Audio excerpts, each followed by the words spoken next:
Hello नमस्कार दोस्तों, आप सभी का स्वागत और अभिनंदन है। Asha study point with CID study में आप सभी का बहुत बहुत अभिनंदन और मैं आभारी हूं कि जिस तरीके से आप सभी लोग हमारे साथ और हमारी टीम का सहयोग दे रहे हैं, बहुत ही अपार खुशी हो रही है और मैं आपको तहे दिल से धन्यवाद करता हूं।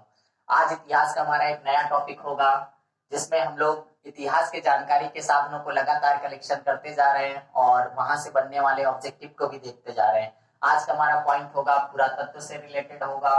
पुरातत्व को हम लोग जानते हैं कि पुरातत्व क्या होता है।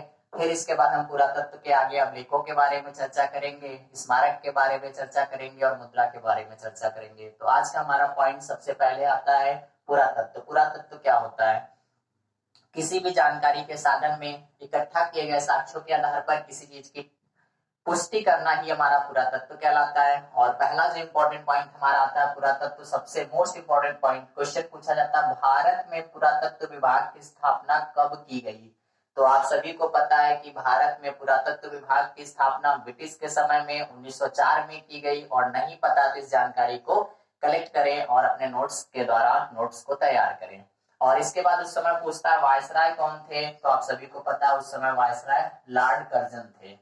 और लॉर्ड कर्जन का इतिहास बहुत अच्छा रहा है हमारे इतिहास में, जिसमें आप देखेंगे ब्रिटिश काल के समय में लॉर्ड कर्जन द्वारा बहुत सारे ऐसे कार्य किए गए जो भारत के इतिहास में आज भी उल्लेखनीय है। अब इसके बाद हमारे पास नेक्स्ट पॉइंट आते हैं पुरातत्व में कि किसके महत्वपूर्ण भूमिका रही है और किस तरीके से हमारे आज पुरातत्व विभाग को जानते हैं हम।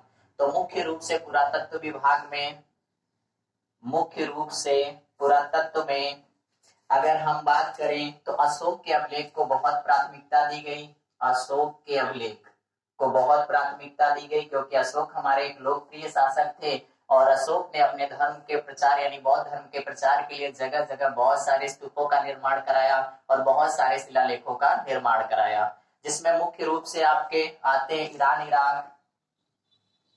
ईरान इराक, चीन, अफगानिस्तान जैसे स्थानों पर अशोक ने बहुत ज्यादा प्रचार के लिए अभिलेखों का माध्यम बनाया था। और इसमें सबसे इंपॉर्टेंट पॉइंट आता है कि जब हमारे इतिहास में अशोक के अभिलेखों के बारे में जानकारी की गई तो किसने पढ़ा और किसने पता लगाया। तो यहाँ दो प्रश्न बनते हैं जो इम्पोर्टेंट है, पता की बात और पढ़ने के बारे में हम बात करते हैं। तो यहाँ पे ध्यान दीजिएगा, अगर हम पता के बारे में बात करेंगे तो 1750 ईस्वी में एक आपके व्यक्ति थे टी फेंथलर महोदय, जिन्होंने क्या किया था? टी फेंथलर महोदय ने 1750 ईस्वी में आपके दिल्ली में अशोक के अभिलेखों का पहली बार पता लगाया था। तो ये बहुत ही इंपॉर्टेंट पॉइंट बनता है। आपसे अगर प्रश्न पूछा जाता है अशोक के अभिलेख का पता किसने लगाया था, तो 1750 में टी फेंथलर महोदय ने पता लगाया था। और कहाँ पे पता लगाया था? तो दिल्ली में। लेकिन इन्होंने पढ़ने में सफलता नहीं प्राप्त की। तो यहाँ से क्वेश्चन आपका बदलता है। तो यहाँ पे आपको पढ़ने के लिए अगर पूछता है तो 1837 का आंसर जाएगा। और उस समय आपके पढ़ने वाले व्यक्ति जेम्स प्रिंसप थे। तो पढ़ने में सफलता किसने प्राप्त करी? तो जेम्स प्रिंसप ने। और पता किसने लगाया? तो टी फेंथलर महोदय ने पता लगाया। अब थोड़ा सा हम अशोक के अभिलेखों के बारे में पता करते हैं कि उनकी भाषा क्या थी और प्रकृति क्या थी। तो आप सभी देख पा रहे होंगे इस चीज को। पहला पॉइंट हमारा ऑब्जेक्टिव, पुरातत्व विभाग की स्थापना किसने की? तो लॉर्ड कर्जन ने की। कब की? तो 1904 में की। पुरातत्व में सबसे अधिक महत्व किसके अभिलेखों को दिया गया? तो अशोक के अभिलेखों को दिया गया। किस स्थान से पाए गए? ईरान इराक चीन अफगानिस्तान से पाए गए। और इसका पता किसने लगाया? तो 1750 टी फेंथलर महोदय ने दिल्ली में पता लगाया। पढ़ने में सफलता किसने प्राप्त की? तो 1837 में जेम्स प्रिंसप ने पढ़ने में सफलता प्राप्त की। अब इसके बाद देखते हैं अशोक के अभिलेखों की प्रकृति क्या थी और उनकी उस समय लिपियां क्या थी। तो ऐसा माना जाता है उस समय अशोक एक लोकप्रिय शासक थे। इस वजह से उस समय जितनी भी लिपि प्रचलित थी सभी लिपियों में अशोक के अभिलेख पाए गए। तो भाषा के बारे में बात करें तो हम भाषा क्या थी? आपकी प्राकृत भाषा थी। और लिपि के बारे में अगर बात करें तो उस समय हमारी मुख्य रूप से जो लिपियां थी वो अरमाइक, खरोष्ठी, ग्रीक और ब्राह्मणी, इस तरीके की हमारी उस समय लिपियां पाई गई। और जिसमें क्या है? अशोक के सारे अभिलेखों के बारे में जानकारी मिलती है। तो उम्मीद करता हूँ पुरातत्व आपको समझ में आया होगा। अब पुरातत्व के आगे हम लोग बढ़ते हैं और अभिलेखों के बारे में वन बाय वन चर्चा करते हैं कि कौन से अभिलेख किस लिए जाने जाते हैं या उस अभिलेख का निर्माण किसने करवाया था या जानकारी किससे मिलती है। तो हम लोग सबसे पहले बात करेंगे रुद्रदामन के जूनागढ़ अभिलेख। जूनागढ़ अभिलेख, जैसे कि हमने पुरातत्व के बारे में जानकारी करी, इसी तरीके उन सारे तत्वों को जानने के लिए अभिलेखों का भी उस समय निर्माण करा जाता था। अभिलेख क्या होता था? उस समय शिलालेखों के द्वारा यानी पर्वतों पर लिखे गए या जीर्णोद्धार कराए गए जो हमारी जानकारियां होती थी उसे हम लोग अभिलेख के माध्यम से जानते थे। तो जूनागढ़ अभिलेख के बारे में बात करें तो सबसे पहले क्वेश्चन पूछता है ये कहाँ पे है? तो सौराष्ट्र प्रांत के बारे में आप लोगों ने सुना होगा। सौराष्ट्र प्रांत ये हमारा गुजरात का क्षेत्र है, यानी गुजरात को हम सौराष्ट्र प्रांत के नाम से जानते थे। तो जूनागढ़ अभिलेख हमारा कहाँ से प्राप्त किया गया? तो सौराष्ट्र प्रांत गुजरात से प्राप्त किया गया था और उसमें मुख्य रूप से किस चीज का वर्णन किया गया? तो सुदर्शन झील के बारे में सुना होगा आप लोगों ने। सुदर्शन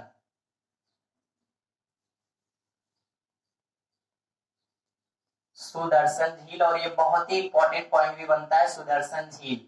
तो आपको सुदर्शन झील की जानकारी किससे मिलती है? रुद्रदामन के जूनागढ़ अभिलेख से मिलती है। तो ये कहाँ पे है? गुजरात प्रांत में स्थित है। और इसके बाद और भी जानकारी के बारे में आप लोगों ने चंद्रगुप्त जी का नाम सुना होगा। चंद्रगुप्त और अशोक सम्राट के बारे में भी यहाँ से जानकारी मिलती है। तो इस तरीके से क्वेश्चन आपका अगर रुद्रदामन के जूनागढ़ अभिलेख से बनता है तो आप इसको आंसर दे पाएंगे इजिली। अब आगे हम बढ़ते हैं, नेक्स्ट हमारा अभिलेख कौन सा है और उसमें हमें किसके बारे में जानकारी मिलती है इसको देखते हैं। तो नेक्स्ट हमारा अभिलेख आ जाता है आपका समुद्रगुप्त के प्रयाग प्रशस्ति। समुद्रगुप्त के प्रयाग प्रशस्ति। समुद्रगुप्त के प्रयाग प्रशस्ति में देखिए क्या क्या चीजें हमें जानकारी मिलती है। सबसे पहले इंपॉर्टेंट तो ये है कि इसका दूसरा नाम रानी के अभिलेख के नाम से भी जाना जाता है। रानी के अभिलेख,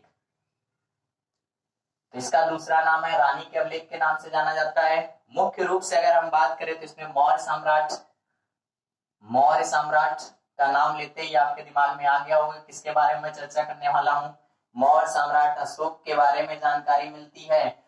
और दूसरा पॉइंट अगर हमसे पूछता है कि इनके अलावा और किसके बारे में जानकारी मिलती है तो समुद्रगुप्त भी एक महान शासक था, समुद्रगुप्त के बारे में भी जानकारी मिलती है। तो ये आप सभी को पता है कि समुद्रगुप्त के प्रयाग प्रशस्ति इनके नाम पे लिखा गया था। तो इनके बारे में वर्णन उसमें तो मिलना ही मिलना था। और उस समय लोकप्रिय शासक अशोक था और अशोक एक ऐसा शासक था जो सत्ता को हासिल करने के लिए हमेशा हमेशा जनता को विशेष ध्यान देते थे, जिसे लोकप्रिय या देवप्रिय नाम से भी जाना जाता था। तो इनका बहुत एक अच्छा इतिहास रहा, मौर्य वंश में चर्चा करेंगे। तो उम्मीद करता हूं कि ये प्रयाग प्रशस्ति के बारे में भी आपको जानकारी जो दी जा रही है उन सभी को आप ध्यान से समझें। अब इसके बाद भी आपका आता है नेक्स्ट क्वेश्चन पुलकेशिन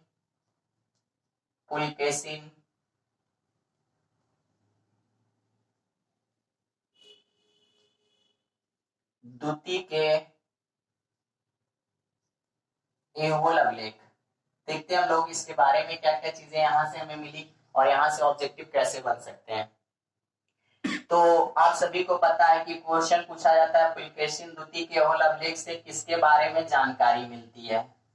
तो सबसे पहले इंपॉर्टेंट पॉइंट हमारे पास आता है पुलकेशिन से आपको पता चल रहा है कि किसी व्यक्ति के नाम पर ही इस अभिलेख का निर्माण कराया गया। वो मुख्य रूप से कौन है? तो पुलकेशिन ही थे।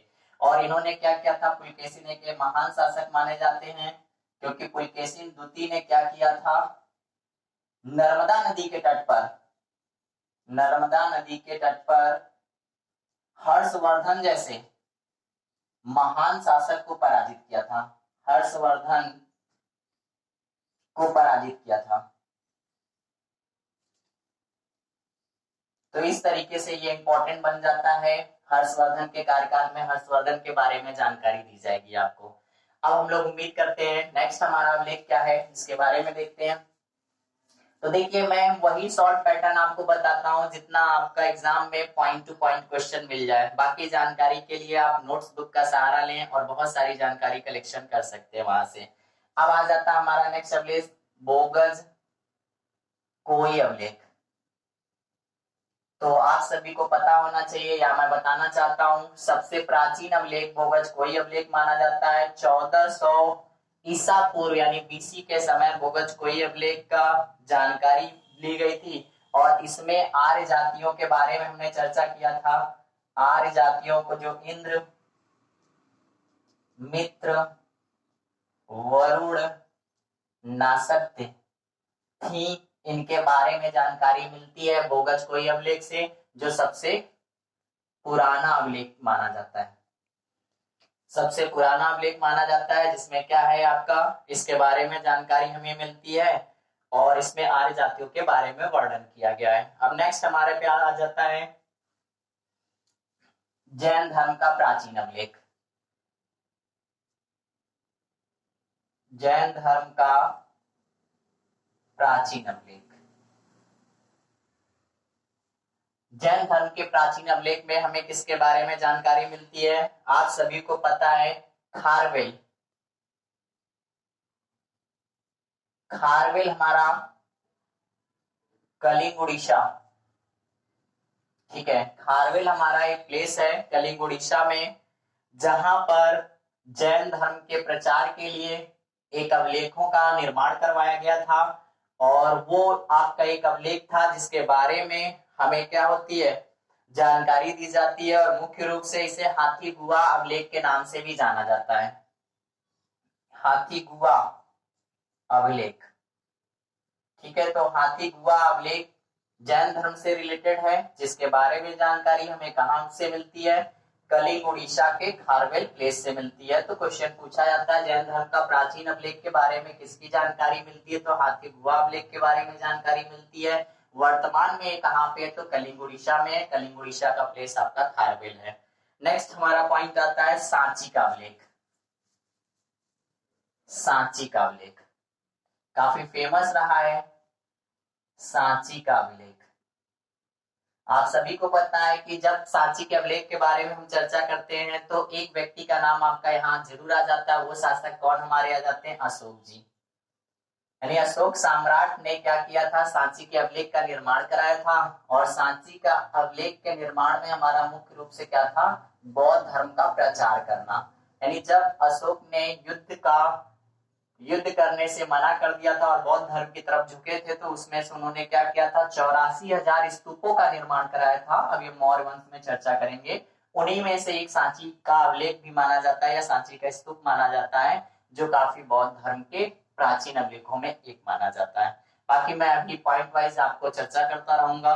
अब हमारा पास जो भी आ जाते हैं, मुझे लगता है कि जितने भी अवलेख इंपॉर्टेंट थे उनको हमने चर्चा किया। आज का हमारा 2 पॉइंट और यहाँ पे रह जाता है जिनको हम चर्चा करेंगे, एक मुद्रा के बारे में और दूसरा हम चर्चा करेंगे स्मारक के बारे में। तो आप सभी को मुद्रा के बारे में भी पता होगा, स्मारक के भी बारे में पता होगा, लेकिन एग्जैक्ट हम मुद्रा और स्मारक को किस तरीके से समझते हैं इसको समझिए। जब हमारे पास इतिहास में जानकारी के बारे में हम बात करते हैं तो समय समय पर अनेक राजा हुए और उन राजाओं ने क्या किया? अनेक प्रकार की मुद्राएं प्रचलित करवाई। हमारा एक मुद्रा का भी टॉपिक होगा। उस मुद्राओं में उन्होंने क्या किया? अपने राज्य से संबंधित या अपने राज्य के प्रतीकों से संबंधित उसमें ढलवाया और ढलवाने के साथ ही उन राज्यों के बारे में जानकारी मिली। तो इस तरीके की जानकारी को हम क्या बोलते हैं? मुद्रा, ठीक है। और उस समय मुद्रा को हम आहत या पंचमार्क सिक्के के नाम से जानते थे। यानी हम सिंपल भाषा में कह सकते हैं कि मुद्रा भी हमारे पास एक जानकारी का इतिहास का साधन बना और बहुत तरीके से पेपर में क्वेश्चन पूछा जाता है। जो हम आपको मुद्रा का कलेक्शन कराएंगे, शीशे की करेंसी मुद्रा किसने जलवाई और चमड़े के सिक्के किसने चलवाए या शुद्ध सोने के सिक्के किसने चलवाए, इस तरीके की जानकारी हमारी मिलती है और उससे हम संबंधित जानकारी के बारे में चर्चा करते हैं। अब इसके बाद हमारे पास आ जाता है स्मारक। अगर मुख्य रूप से हम बात करें स्मारक के बारे में तो हम सभी जानते हैं स्मारक यानी इमारतों के बारे में, इमारतों के बारे में, धार्मिक स्थलों के बारे में, मूर्तियों के बारे में, मंदिरों के बारे में, इस तरीके की हमारी जितनी भी धरोहरें होती हैं या जिस तरीके से हमें प्रचार के माध्यम से या शासकों द्वारा निर्मित कराई गई इस स्थल हैं, वो सारे हमारे स्मारक के अंतर्गत आते हैं और उनसे भी हमें बोध होता है कि इतिहास में किस काल के समय में किस राजा ने कौन से मंदिर का या इमारत का निर्माण करवाया, जो इतिहास के जानकारी के स्रोत बनते हैं। और इन सब के बारे में अगर बात करें तो इनका मेन उद्देश्य था कि उस समय की सामाजिक दशाओं के बारे में अवगत कराना, सामाजिक दशाओं के बारे में, धार्मिक और आर्थिक स्थितियों के बारे में अवगत कराना। और हमारा मेन टॉपिक इतिहास चल रहा है, हिस्ट्री यानी पुरानी घटनाओं के बारे में हम लोग क्या कर रहे हैं, क्रमबद्ध अध्ययन कर रहे हैं। अब मुख्य रूप से मुझे लगता है कि इतिहास की एक इतिहास की मुख्य रूप से भूमिका हमने निर्माण कर लिया है और आने वाला जो हमारा लेक्चर होगा इतिहास के पॉइंट वाइज, यानी हम अब यूनिट पे चर्चा करेंगे। अब तक जितना भी हमारा इतिहास का था पॉइंट, वो सारा केवल इतिहास की जानकारी के स्रोतों के बारे में हमने चर्चा किया। बहुत बहुत धन्यवाद, थैंक्स।